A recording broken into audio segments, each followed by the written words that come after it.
nama saya Eni Khofifah. Saya di sini sebagai pemateri pertama kelompok 4 yang akan membahas mengenai materi dalam pembelajaran BIPA. Langsung saja, di sini saya akan menjelaskan yang pertama mengenai hakikat, prinsip, dan perencanaan materi pembelajaran BIPA. Jadi pada dasarnya materi BIPA diartikan sebagai suatu hal yang diberikan pada pembelajar secara langsung untuk diterima secara sadar, dipelajari, dan diolah untuk mendapatkan pemerolehan bahasa sesuai kebutuhannya. Nah, materi yang dibutuhkan ini harus sesuai orientasi belajar BIPA. Nah, materi pembelajaran ini dekat hubungannya dengan tujuan. Nah, sedangkan tujuan ini mengarah pada sasaran isi. Jadi materi yang digunakan itu untuk mewujudkan isi dalam tujuan pembelajaran. Jadi ketika materi tersebut sudah tepat, sudah baik, maka tujuan akan mewujudkan isi dari tujuan yang akan dicapai. Selanjutnya, pemilihan dan penyiapan materi pembelajaran BIPA. Hendaknya pengajar dapat mempertimbangkan beberapa prinsip, yaitu ada 5. Yang pertama, materi yang tepat guna atau fungsional. Jadi, sebelum memilih dan menyiapkan materi pembelajaran BIPA, pengajar harus mempertimbangkan apakah materi yang akan diberi itu dapat berguna bagi si pembelajar, karena kebutuhan tiap pembelajaran itu berbeda-beda. Kemudian yang kedua ada pendekatan pembelajaran yang komunikatif dan interaktif. Pendekatan komunikatif ini pendekatan dengan pemakaian bahasa sebagai alat komunikasi aktif. Jadi pendekatan komunikatif ini saat pembelajaran menggunakan alat komunikasi saat proses pembelajaran. Sedangkan pendekatan pembelajaran interaktif yaitu pembelajaran dengan menyajikan bahan ajar secara terpadu dengan mengaitkan atau menggabungkan bahan ajar agar tidak terpisah-pisah, karena materi dalam pembelajaran BIPA sesungguhnya materi yang saling berkaitan. Jadi tidak dapat dipisahkan secara mutlak. Kemudian yang ketiga ada pertimbangan level pembelajarannya. Level atau tingkat pembelajarannya. Jadi pemilihan dan penyiapan materi pembelajaran BIPA hendaknya mempertimbangkan level pembelajarnya. Pemilihan bahan ajar harus menyesuaikan level atau tingkatan para pembelajar sehingga akan memudahkan pembelajaran menerima materi dan memahaminya. Jadi sebelum materi itu diberikan, kita harus memilih dan betul-betul mempertimbangkan tingkatan pemahaman dari si pembelajar agar pembelajar pun bisa dapat memahami apa yang kita ajarkan. Karena jika materinya sulit tapi diberikan kepada pembelajar yang tingkatnya rendah atau levelnya rendah, kemungkinan akan sulit untuk difahami. Kemudian yang keempat, ada pemilihan berdasarkan sudut retensi dan kemampuan ingatan. Jadi pemilihan dan penyiapan materi pembelajaran BIPA hendaknya pengajar dapat mempertimbangkan pemilihan berdasarkan sudut retensi. Jadi hendaknya materi dapat sampai pada aspek yang membuat mereka ingat secara lama dan jangka panjang. Jadi ketika materi itu diberikan, diusahakan dapat memberikan daya ingat pada si pembelajar. Ada beberapa cara yang dapat diterapkan saat pembelajaran. Yang pertama, yaitu memberikan poin pentingnya. Jadi ketika kita setelah memberikan penjelasan, kita berikan poin intinya. Jadi pembelajar akan mengingat, oh materi ini poin pentingnya ini. Kemudian kita bisa memberikan tanya jawab sesuai pada materi yang dijelaskan. Jadi dari dua cara tersebut kemungkinan dapat memberikan daya ingat pada materi yang diajarkan.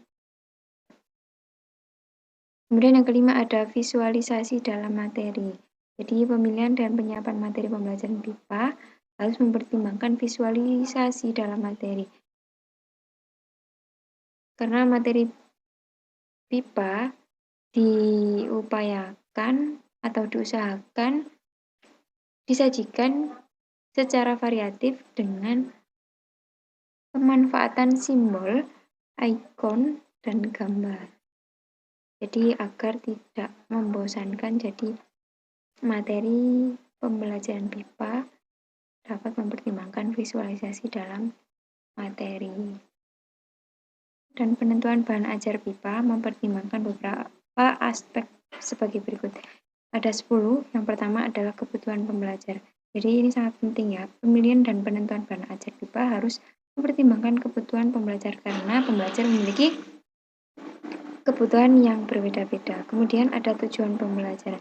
Jadi setiap pembelajaran pasti ada tujuan pembelajaran. Jadi pemilihan dan penentuan bahan ajar BIPA harus mempertimbangkan tujuan pembelajar agar lebih terarah. Kemudian yang ketiga aspek linguistik. Aspek linguistik ini adalah materi ajar dipilah berdasarkan satuan linguistik. Misalnya ada kosakata, tata bunyi, morfologi, sintaksis, wacana, dan sebagainya. Jadi penentuan bahan ajar BIPA itu harus mempertimbangkan aspek linguistik tersebut. Entah itu ada kosakata, sintaksis, dan sebagainya. Kemudian yang keempat, aspek kemahiran berbahasa. Materi ajar dipilah berdasarkan kesesuaian pada 4 kemahiran berbahasa. Nah, 4 kemahiran berbahasa ini ada membaca, menulis, menyimak, dan berbicara. Jadi penentuan bahan ajar BIPA itu harus mempertimbangkan aspek kemahiran berbahasa. 4 itu tadi ya. Kemudian yang kelima adalah latar belakang pembelajaran dan kebudayaannya. Jadi pembelajaran memiliki latar belakang dan kebudayaan yang berbeda-beda. Jadi pemilihan dan penentuan bahan ajar BIPA harus mempertimbangkan latar belakang dan kebudayaan tersebut karena agar saat pembelajaran tidak terjadi konflik. Jadi harus betul-betul bahan ajar BIPA yang tepat. Kemudian yang keenam, jangka waktu yang dibutuhkan atau yang tersedia. Jadi setiap pembelajaran pasti kan memerlukan waktu ya. Jadi saat pembelajaran dan saat penentuan bahan ajar BIPA kita harus mempertimbangkan jangka waktu.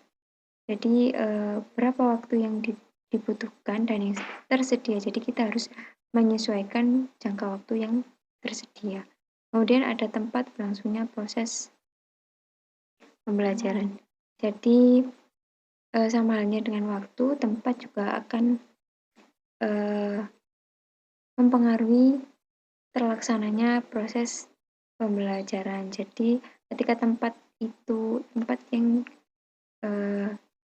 kita pakai untuk pembelajaran itu baik, kemudian nyaman, tentu proses pembelajaran akan berjalan dengan lancar. Jadi kita harus mempertimbangkan di mana tempat kita untuk mengajar.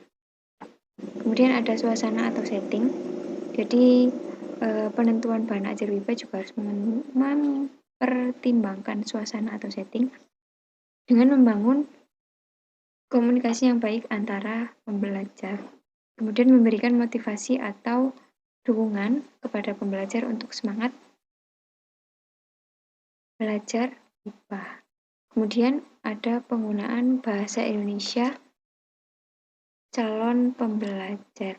Jadi, seorang yang pernah mengenal bahasa Indonesia sebelumnya dengan yang baru mengenal bahasa Indonesia harus diberikan materi yang berbeda. Tentu ya, jadi seseorang yang pernah mengenal bahasa Indonesia tentu memiliki sedikit pengetahuan tentang bahasa Indonesia.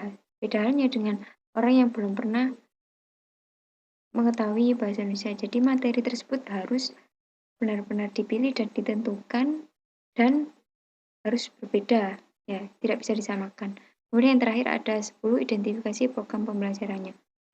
Identifikasi program pembelajaran ini berhubungan dengan intensif tidaknya pembelajaran, kemudian individual atau kelompok. Jadi penentuan bahan ajar IPA itu mempertimbangkan identifikasi program pembelajarannya, seperti bahan ajar tersebut diterapkan secara individu atau kelompok, kemudian intensif atau tidaknya dalam pembelajaran, dan sebagainya. Jadi identifikasi program pembelajaran itu menjadi sebuah pertimbangan dalam pemilihan dan penyiapan materi. Kemudian yang pada poin B ada kriteria materi pembelajaran BIPA.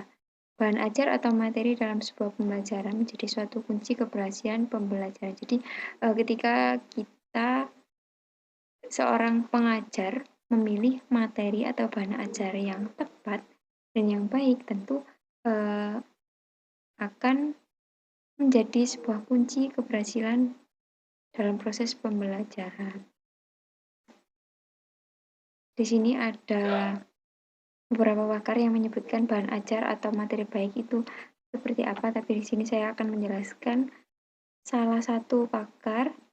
Nanti pakar yang lainnya bisa dibaca di bukunya masing-masing, ya. Di sini menurut Tomlinson pada tahun 1998 menyebutkan bahwa bahan ajar atau materi yang baik adalah mencapai dampak atau hasil yang diinginkan. Jadi ketika bahan ajar atau materi itu baik dan tepat, tentu akan mencapai hasil yang diinginkan atau tujuan yang diinginkan. Kemudian membantu pembelajar menjadi percaya diri. Jadi ketika materi yang diberikan itu baik, tentu akan menjadikan pembelajar ini percaya diri. Oh, bahwa materi yang diajarkan itu sudah tepat, gitu. Kemudian yang ketiga ada menyediakan konten yang relevan dan bermanfaat. Konten ini adalah informasi yang tersedia melalui media elektronik. Jadi dari materi yang baik itu kita dapat menyediakan atau memberikan sebuah tontonan yang dapat bermanfaat bagi pembelajar. Kemudian yang keempat ada membahas penggunaan bahasa yang otentik atau dapat dipercaya. Jadi pada materi yang baik itu harus membahas penggunaan bahasa yang dapat dipercaya. Kemudian yang kelima ada menyediakan kesempatan pemakaian bahasa secara otentik. Jadi pada poin keempat itu sebelumnya membahas penggunaan bahasa, kemudian yang kelima itu menyediakan kesempatan pemakaian bahasa secara otentik. Jadi menyediakan kesempatan pada pembelajar untuk memakai bahasa yang otentik. Kemudian yang keenam ada mempertimbangkan perbedaan individu. Jadi tentu setiap individu memiliki perbedaannya masing-masing. Jadi materi yang baik itu dapat mempertimbangkan setiap perbedaan dari pembelajarnya tadi. Kemudian yang terakhir ada mendorong keterlibatan pembelajar. Jadi materi tersebut tidak harus dijelaskan hanya pada pengajar saja. Jadi pembelajar juga harus terlibat dalam proses pembelajaran. Itu dapat diciptakan dengan praktik, ya, langsung praktik. Kemudian adanya diskusi, kemudian tanya jawab. Jadi dari ketiga kegiatan tersebut dapat mendorong keterlibatan pembelajar. Jadi tidak hanya pengajarnya saja yang menjelaskan. Seperti itu yang dapat saya sampaikan. Untuk poin selanjutnya akan dijelaskan oleh saudara Ahmad Ainur Rahim. Jadi itu saja yang dapat saya sampaikan, kurang lebihnya saya mohon maaf. Saya akhiri. Wassalamualaikum warahmatullahi wabarakatuh.